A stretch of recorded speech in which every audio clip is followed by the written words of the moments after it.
Hi everyone, I'm Steph, the psychologist from Synergy Consulting, and today I've got a fantastic interview for you with Mr. Chris Golby. He's here from Lumien. He's going to be talking to us about well-being in organisations, but also particularly during lockdown. So Chris, thank you so much for coming on and doing this interview with me. Do you want to tell everyone a little bit about yourself and Lumien, please?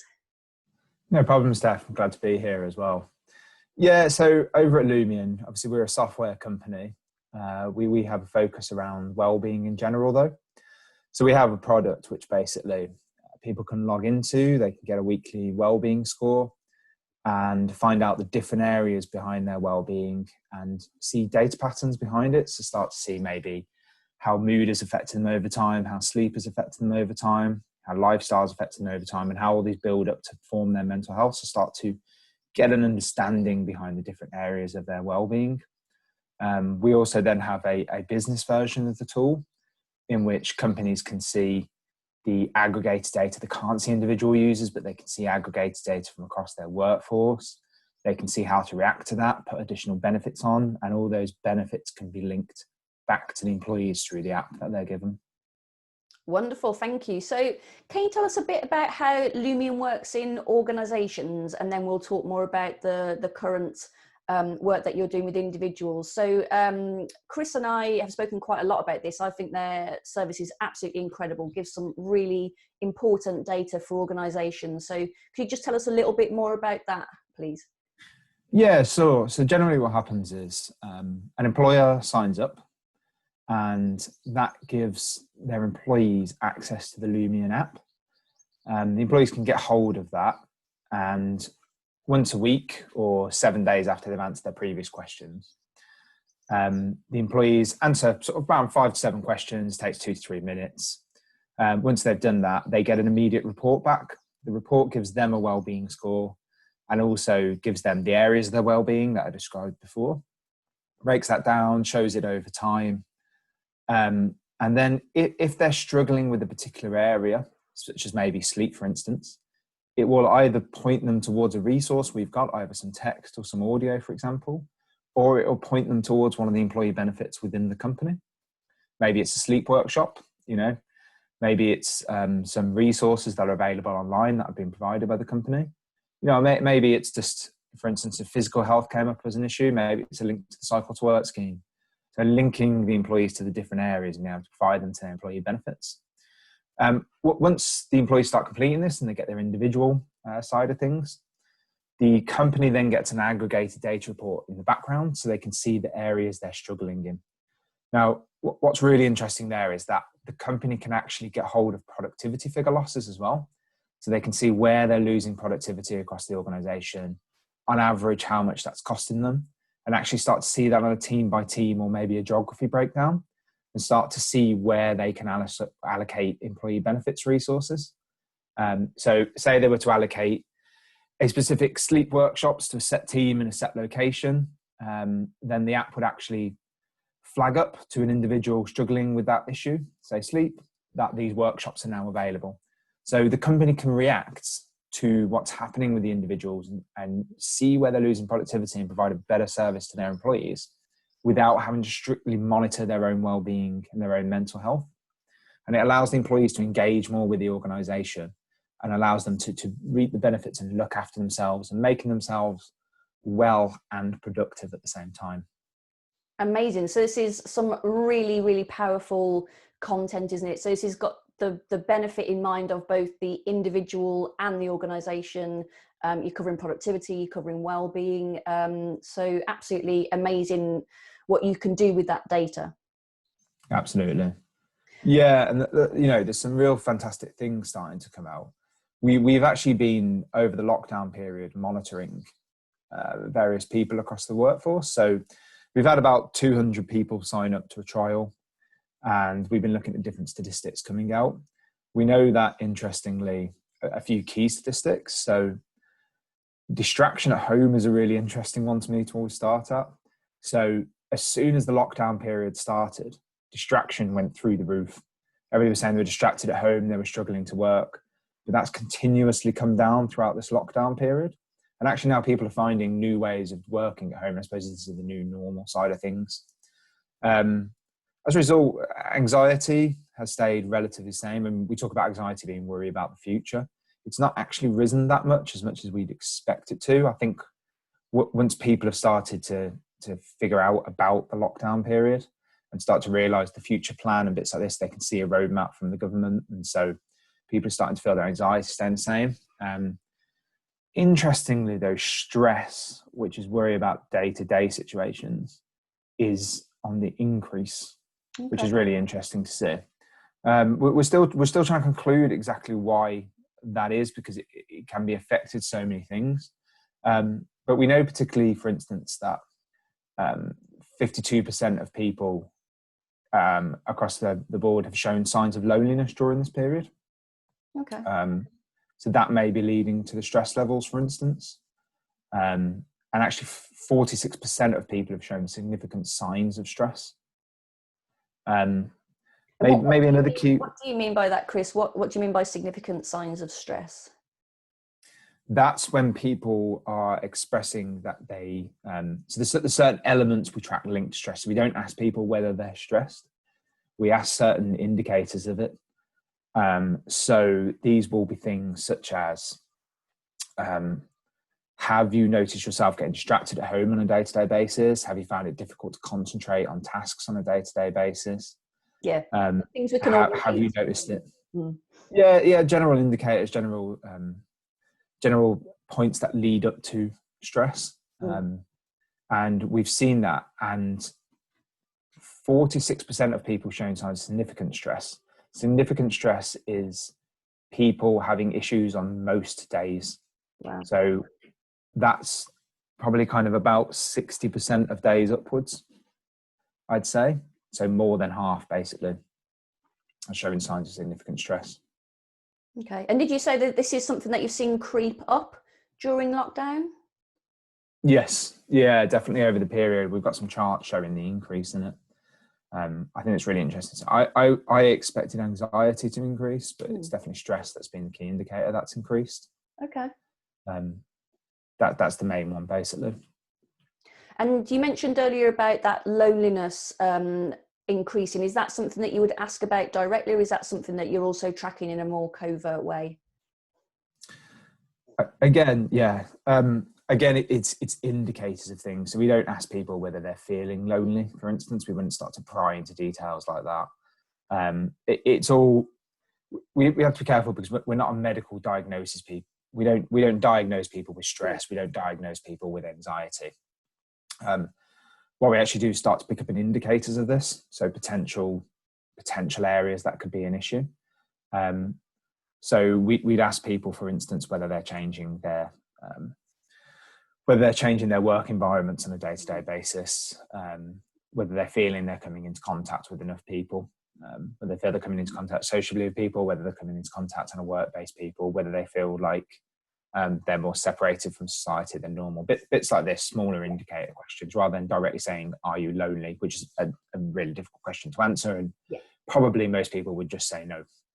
So it's tracking more direct things like that. And we always ask about the previous week.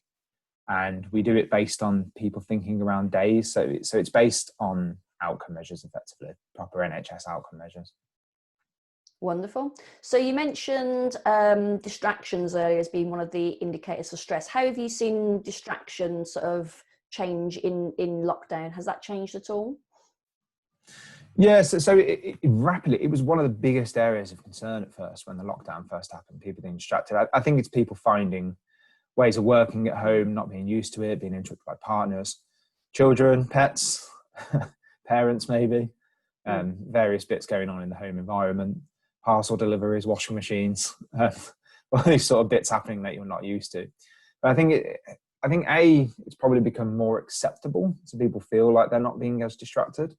So people don't really bat an eyelid now at a parcel delivery arriving at the front door. Whereas at the start of lockdown, it maybe was a bit strange, or pre-lockdown, to be on a call and that sort of thing happening, or kids to be running in the background, for instance. I mean, it's always interesting. There's that famous BBC News story where the guy is presenting and he has his kids running in the background, and the Yeah. Somebody runs in and pulls the kids out. Mm. And that was deemed unacceptable in pre-lockdown periods, whereas now I think everybody's probably seen someone do that over Zoom. Yeah, and so those sort of things are there, but people are finding ways to cope with them. The other thing is, I suppose, as people go through the day-to-day process, and it's not new, they kind of optimize their work environments, find new ways of working, get used to what they can do, what they can't do, bits like this. And so it starts to ease. And I suppose the reason this is so important is because it's not just distractions around you, it's your own distractions as well. So your own feelings of, am I capable of working? Am I losing time, for instance, due to stress and bits like this? And so interestingly, with that decreasing, that has a direct effect on people's mental health. Okay. In particular. So people are feeling less distracted, they're feeling less anxious, they're feeling less stressed, and it's starting to make an impact on their day-to-day life, basically. Okay. In a positive way, I'm guessing. Yeah, we've definitely seen a positive step change in it. Fantastic. And do you have any thoughts or tips on some of the things that people can actually do at home? So whether that's individuals working from home or whether that's managers helping their teams to work from home? Yeah, I suppose managers need to be thinking about their, we've seen a lot of this. Managers need to be thinking about their staff on a day-to-day basis. So they need to be just checking in with them. And we often see people trying to mix up social calls with work calls. And for us, I know for us in particular, we found it quite important to have a social call as well as a work-based call, because it can sometimes be difficult to separate out the two. And I suppose it's just checking in with staff, speaking to them, seeing what's happening. Even if it's just 10 minutes once a week, just a general check-in, see how they are. And I think for people feeling maybe a little bit isolated in the home environment, it's a case of just reaching out to people. It doesn't have to be a case of you finding someone else. You could just ring someone else to ask how they are, and just simply, the act of speaking to someone else and asking how they are can help with that isolation side of things. Okay. And it's so important because we always speak as one of the indicators of poor mental health as being people starting to become isolated from society. And it's so important that you make that active effort to try and just reach out to people and speak to people, even if it's just 10 minutes every now and again. Just maybe start with baby steps and build that up over time. Absolutely. So it's about, and you and I have talked about this before, haven't we, about that keeping connected and that human aspect. And even though, a lot of people are still working at the moment, it's about actually the fact that you can't just go on to a work call just cold and just crack on with work. People need that human connection at the moment, don't they? And obviously that's one of the things I think that managers can do to help reduce that isolation with their teams if they do have anyone that's feeling that way. And maybe, as you've said earlier as well, Chris, sometimes people don't think that they are isolated and don't think that they feel lonely, but actually that maybe they're starting to show some other signs of it. So it's about managers, I think, reaching out to people and really trying to understand how things are for them, that real human aspect. Bringing their team together. Are there some, team discussions that you could have that are just social? Is there something that you can do to make that much more human and bring that team together virtually, which obviously is a different challenge to doing it in the workplace, so that people feel connected back into that work community? Yeah, definitely. And I think it's not just asking them how they are, it's asking them how they're getting on. So for instance, being able to ask them, is your work environment comfortable? Do you need anything? Is your desk suitable for what you've got at the moment? Yeah. Is your screen high enough? Do you need anything for that? Are you being distracted enough? Do you need some, noise cancelling headphones? Do you need bits like this? It's not just purchasing them. Then also there's things like giving tips, bits like this, speaking to them, being able to pass over resources, etc. Yeah. And being able to speak through problems, because sometimes when you have a problem and you kind of notice it, but you don't almost acknowledge it because it's your own problem. And when you start to speak through it with someone, you can often find an answer to a solution to the problem. Absolutely. And so I suppose engaging with managers in that way, obviously a plug here, but having access to the data Yeah. obviously helps as well, being able to see where the particular problem areas are, and then being able to go around different people and be able to say, if it is distraction that's a problem, or if it's loneliness, you can be able to ask a few questions about those specific areas, and being able to then target your phone calls and ask people how they are or how they're impacted by this area, and if there's anything that can be done about it, or start to think about specific benefits that can be done for the company during this time. Absolutely. Yeah, I completely agree with you. And, you just mentioned there about helping people to solve their own problems and challenges just by being there and just by being available to talk to. And, this is why we know that coaching is such a fantastic approach and such a useful skill for managers. Because taking that coaching approach means not solving things for people. It's giving them that space to be able to solve it for themselves. And that is a very empowering state to be in. And that, so again, if managers can take that coaching approach, I think that can be really valuable for people and their development and their well-being at the moment. Yeah, absolutely. The coaching aspect is so important on a day-to-day basis. I think, you're right. You're not there to tell people what to do all the time. You're there to get the best out of the people that you can, because at the end of the day, they're on the front line effectively working. And it's a case of having as much of an understanding of those people as possible, I suppose. I mean, as I say, we don't track the individual side of things. Having said that, the individuals will know themselves from data coming back of what sort of issues they're struggling with. And, managers can choose to prompt and say, is there anything you want to raise? Is there anything you feel you're struggling with? And if people choose to bring that to the forefront and say, well, actually, I am having this problem, then it can really help with that, and to talk it through and to come up with solutions and answers to that. And I think, it's really powerful to be able to do that. Yeah, absolutely. I do think you're right. I mean, that word powerful, I totally agree with you. It's about the power of almost asking a question and then being quiet and giving someone else that space and giving someone else that empowerment to be able to talk through something, and giving them that sort of respectful environment that they can do that. I think that is a really powerful thing to give to your team. Yeah, absolutely. So Chris, you've mentioned a couple of the indicators for well-being. So you've talked about sleep, you talked about stress. What are some of the other broad things that fall into the well-being category, please? Well, actually, I think you picked up on one there, which is sleep, which I haven't spoken about in much depth at all. Tell us about sleep. It seems to be one of the biggest ones this lockdown period. Right. So we've got data showing that 75% of people have had some sort of effect on their sleep during this period. I know that me personally, I've been sleeping a lot more than I would have normally. I can't really figure out what that is, because I'm definitely doing less physical activity during the day. But I've definitely increased the amount of sleeping, and having even spoken with a few people, I can see them talking about that, sleeping less, sleeping more. More vivid dreams than normal, bits like this. But we definitely know that 75% of people have shown some sort of effect or some sort of change on their sleep compared to pre-lockdown, which I think is really interesting.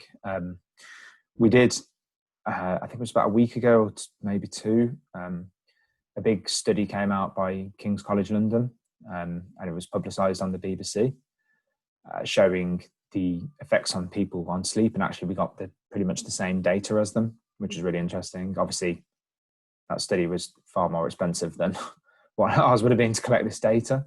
But it shows the power of having this sort of data, that if you know that, for instance, 78% of your workforce has been affected by sleep during this period, would you, without that data, have thought to put on some workshops around sleep, which could massively improve productivity? There's little bits around sleep hygiene and bits like this they can put on, or just to get hold of some videos or some general resources that can be sent out to staff to help. And then it's not just about, you've got the effect of maybe trying to increase productivity there, but also you've got just the general care for your staff as well. So actually been shown to be looking out for them.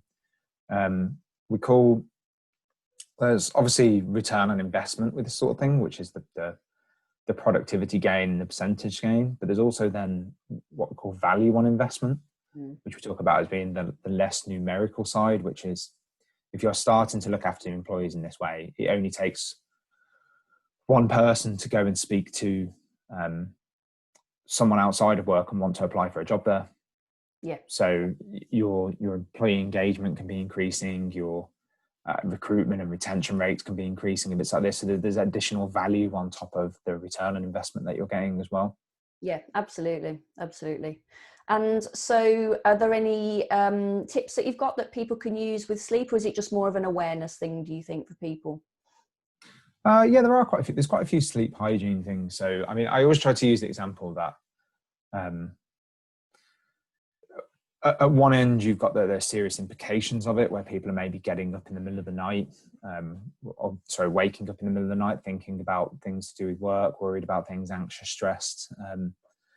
If you are continuously finding yourself doing that, I'd advise actually getting out of bed and going to a different room and writing down the problems, preferably in the book if you can, closing the book, and then actually going back to bed. And you'll find it's easy to get the problems down on paper, and you don't have to be as concerned about them. The reason for that being your brain can't separate the fear of being attacked in the middle of the night by a tiger, for instance, from the actual stress to do with the work environment. And so once your brain starts to learn there's a problem in the middle of the night, it will start to wake you up at that time every night in fear of an attack. And so you have to exit yourself from that scenario where you're waking up and staying in bed every night, and separate it out by maybe getting up and writing something down. So there's the more kind of extreme end of it, I suppose, where those sort of problems have manifested and starting to happen. But at the other end, there's then some general sleep routine bits, which are all about getting into routine in night, making sure maybe you separate out your work environment as much as possible during this period. So, for instance, I know a good tip I saw by Mind, which was even if you're doing work in the day in your pajamas, changing to a different pair of pajamas in the evening, just so it feels like you're coming home from work. So separate that out. Make sure you're going to bed at similar times. Make sure you're, make sure you're going through a process. Some people will say, have a dark room, have a little sound, bits like this. But realistically, it kind of depends on the individual. The more important side of it is actually the routine side of it. So some people will watch a long TV series every night, and they'll play those same episodes and loop through the series over and over again, because the repetitiveness, your brain connects that program with going to sleep, and your brain will know it's time to go to sleep.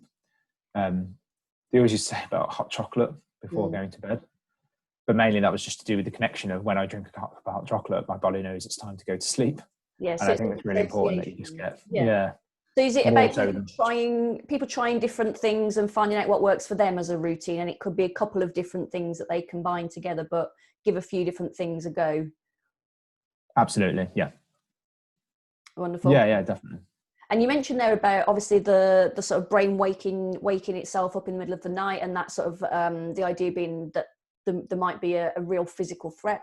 And of course that links back in with that primitive brain, doesn't it? And again, if anyone's read the Chimp Paradox by Steve Peters, it talks about, not specifically about waking up in the night, but it talks about the fact that our brain's got these primitive aspects to it, and that we need to think about how we can manage those. So that tip that you said about go out of the room, write it down, close it, again, it's all very symbolic, isn't it? And again, hopefully those are the kind of things that people can find really useful. And again, thinking about potentially how you do manage that sort of primitive side of your brain, and how you are relaxing it in the evening. So I think that's really, really useful. Yeah. There's a bit by Simon Sinek and the Golden Circle side of things. We talk about the different circles within our brain, and the feel side compared to the thinking side, and how the two kind of interact with each other. And it's important to understand that. I think very much for years we thought about human interaction in the workplace as kind of a data-driven process where it's very transactional. Yeah, that can be the model of the brain. Whereas actually starting to pay attention to how people's emotions and the more inner parts and primitive parts of the brain can affect the data-led part. So the answer you get on a day-to-day basis will change on the person's emotions. So it's as much about managing the people as managing the data and the transactional processes between them. Absolutely. Chris, I love that as well, because that's the whole point, isn't it? We've talked about humans being humans, and part of what makes us human is having emotions. And often in the past, you know, I've heard people say, well, let's just completely take emotion out of it. And I think, well, unless you've addressed the emotions, then you're definitely not going to take the emotions out of it.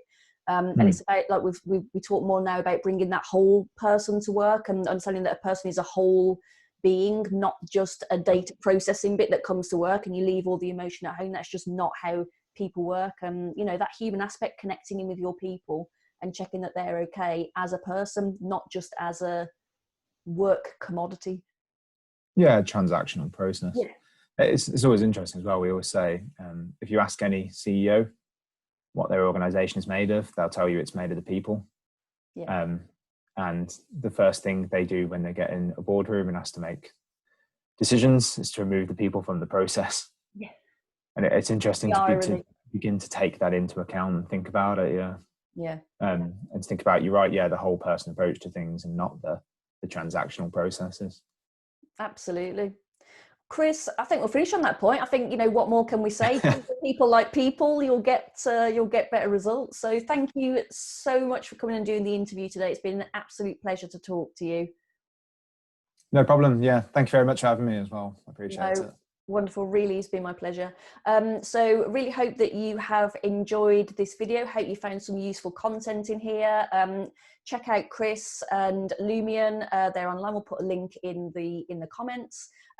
If you've enjoyed it, please give us a comment. Tell us your thoughts about this. Tell us how you've experienced well-being and sleep and distraction during lockdown. And if you want to subscribe, you'll get our latest content straight to your door. Thank you.